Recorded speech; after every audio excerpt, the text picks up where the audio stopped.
Mucizevi canlar, selamlar. Teta frekansının ne kadar önemli olduğunu size anlatmıştım her zaman için. Bilinçaltımızın açıldığı frekanstı ve o Yaradan'la bir olabildiğimiz, esinlenme ve ilham alanından işleyebildiğimiz frekans teta frekansıydı canlar. Şimdi beraber sizinle teta frekansına geçelim. Hem beraber deneyimlemeyi ve teta'ya geçebilmeyi iyice pekiştirin canlar. Çalışmayı birlikte yapalım. Sonra teta frekansında da mucizevi bedenle ilgili, bedenimizin mucizesiyle ilgili olumlamalar yapalım. Bu olumlamaları gece yatarken dinleyebilirsiniz. Gün içinde dinleyebilirsiniz. Siz yattığınızda ses kaydı olarak döngü yaparak telefonunuzda dönmesini sağlayabilirsiniz. En kısık seste açmanız bile yeterli. Çünkü biz uykudayken en kısık sesteki sesi, sokakta yürüyenin attığı adımı bile duyarız canlar. O yüzden bu teta frekansında bolluk bereket videom var. Onu izleyin. Teta frekansında olumlamalar videom var. Onu izleyin veya döngü yapın. Özellikle gece uykunuz gelmek üzereyken veya uykudayken canlar. Çünkü orada frekansımız iyice açılmış oluyor. Ve aynı şekilde teta frekansında beden, mucizevi beden olumlamalarını, bu çalışmayı da aynı şekilde kullanabilirsiniz. Unutmayın ki bilinçaltına neyi ekersek hayatımızda onlar açığa çıkacak. Biz de şimdi güzel güzel şeyler ekeceğiz. Sizin bu kilo verme veya hafif bir bedene sahip olma sürecinizde işinizi çok çok kolaylaştıracak canlar. Şimdiden katkı olsun diyerek kendinize uygun bir yer hazırlayın. Uygulamamıza başlayalım. Gözlerimizi kapattık. Burundan derin derin al nefes. Aldığımızdan daha yavaş burundan ver nefes. Alıyorken karnı şişir, veriyorken karnı indir. Al nefes, derin derin çek. Yavaşça gıdım gıdım burundan ver nefes. Nefeslere devam ediyorken şimdi gözünüzün önünde, gözler kapalı, kırmızı bir enerji topu imajine etmenizi istiyorum. Göremiyorsanız da hissetmeniz yeterli. İlla görmeye takılmayın canlar. Kırmızı bir enerji topu oluşturalım. Bütün çakra renklerini sıralayacağız canlar. Şimdi turuncu renkte bir enerji topu oluşturuyoruz ve nefeslere devam edin. Derin derin. Turuncu renkte bir top oluşturduk. Şimdi sarı renkte bir top oluşturuyoruz. Gözümüzün önünde. Görmemiz veya hissetmemiz yeterli. Sıra yeşil renkte. Yeşil renkte bir enerji topu oluşturun. Şimdi mavi renkli bir enerji topu oluşturuyoruz. Sıra mor renkte. Mor renkli bir enerji topu gördük. Görmemiz, hissetmemiz, algılamamız yeterli. Hızlı da gitmemiz hiç önemli değil. Çabucak geçeceğiz teta'ya. Rahat olun canlar. Beyaz renkte bir enerji topu oluşturduk şimdi. Ve kendinizi kendiniz olarak görün. Aşağıya doğru inen 21 basamaklı bir merdiven var. O merdivenin başındayız. Her adım attığımızda bedenimiz de adım adım aşağıya inecek. Bu şekilde hissetmenizi istiyorum. Hadi bakalım, birinci basamak. Birinci adım attık, aşağı indik. 2, 3, tüm bedenimizle. 4, 5, 6, 7, 8, 9, 10, 11, 12, 13, 14, 15, 16, 17, 18, 19, 20. adım attık ve son olarak 21. basamağa geldik. En aşağıda zeminle biriz. Önümüzde kocaman bir kapı var. Kapıyı biraz görün, ayrıntılandırın. Kapalı bir kapı. Hadi bakalım, ellerimizle o kapıyı ittirdik. Son derece huzurlu, özel bir alana geldik. Ormanlık bir yer olabilir, deniz kenarı olabilir, bir su kenarı olabilir. Nasıl akarsa enerji. Kendinizi orada görün, hissedin, ferahlık içindesiniz. Orası sizin özel alanınız. Ve şimdi olumlamalara başlıyoruz. Benimle beraber söyleyebilirsiniz, dinleyebilirsiniz. Mucizevi bir bedene sahibim. Hafif, fit bir bedenim var.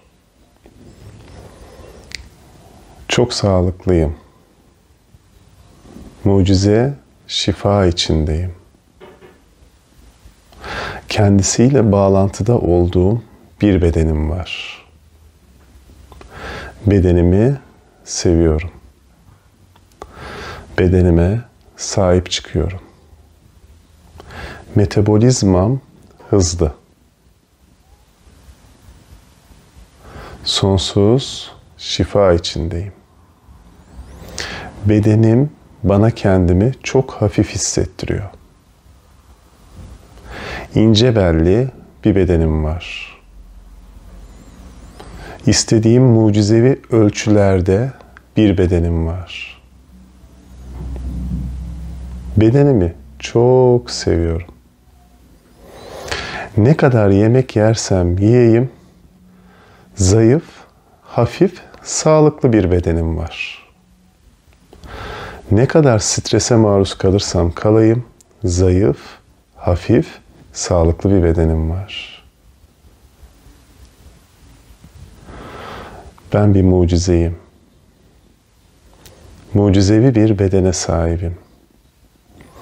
Bedenimle ben çok iyi anlaşırız. Bedenimin sesine kulak veririm. Bedenimin yemek istediği şeyleri yerim. Bedenime iyi gelen şeyleri yaparım. Bedenimi mutlu edecek kadar spor yaparım. Bedenime iyi gelecek kadar hareket içindeyim. Bedenimle sürekli bağlantıdayım. Bedenimi çok seviyorum. Nasıl yaşarsam yaşayayım, hafif, fit, sağlıklı bir bedenim var. Ben bir mucizeyim. Bedenim bir mucize. Bedenimi alıp kabul ediyorum. Bedenimi çok seviyorum. Bütün organlarıma şükran duyuyorum. Bedenime beni taşıdığı için teşekkür ediyorum. Bedenime her şey için şükran doluyum. Bedenimle sürekli bağlantıdayım. Hafif, fit, sağlıklı, mucizevi bir bedenim var. Hafif, fit, sağlıklı, mucizevi bir bedenim var. Ben bir mucizeyim. Bedenim Yaradan'ın bir mucizesi. Bedenim benim sonsuzluğa açılan kapım. Bedenime çok değer veriyorum. Bedenimi çok seviyorum. Ben hafifim. Ben sağlıklıyım. Ben bir mucizeyim. Yediklerimi kolaylıkla hazmeden bir bedenim var. Yediklerimi kolaylıkla sindiren bir bedenim var. Bana katkı olan ve benden katkı alan bir bedenim var. Bana destek olan bir bedene sahibim. Bedenime şükran duyuyorum. Bedenimi çok seviyorum. Bedenimle çok güzel anlaşıyorum. Bedenimi her zaman duyarım. Bedenimin isteklerini her zaman göz önüne alırım. Ben bir mucizeyim. İdeal, sağlıklı kilomdayım. İdeal kas oranındayım. Olması gerektiği kadar bedenimde yağ var. En sağlıklı, en mucizevi, en hafif, bana kendimi mucizevi hissettirecek beden versiyonundayım. Ben böyle bir bedeni seçtim. Çünkü ben bir mucizeyim. Katkı olsun canlar. Gözlerinizi açabilirsiniz. Farkındaysanız sanki bedenimiz ayrı, biz ayrı gibi konuşmalarımız oldu. Unutmayın, siz sonsuz varlıklarsınız, biz sonsuz varlıklarız. Bedenimiz de bunun mucizevi bir parçası. Biz sadece bu bedenden ibaret değiliz. Bedenimiz ama bizim emanetimiz. Bu emanete sahip çıkmamız, ona değer vermemiz çok önemli canlar. Bizi her yere götüren o. Yediklerimizi hazmeden o. Bize bu enerjiyi veren o. Sürekli dönüşüm, milyonlarca, milyarlarca aktivasyon içerisinde olup bizi taşıyan o canlar. Lütfen bir de böyle bakın. Ve onunla bağlantıda olduğumuzda hayatımızda göreceksiniz, mucizeler açılacak. Çünkü bedenimizde bağlantımız nasılsa evrenle de, yaşamla da, insanlarla da bağlantımız öyledir. Bedeninizi dinlemiyorsanız insanları da dinlemiyorsunuzdur. Bedeninizle bağlantınız yoksa evrenle de bağlantınız yoktur canlar. Fethedilecek krallık öncelikle bedenimizdir. Ve biz kendimizi hafif hissedersek, iyi hissedersek, mutlu hissedersek, mucizevi beden versiyonunda olursak yaşamda bize mucizevi açılır canlar. Katkı olsun.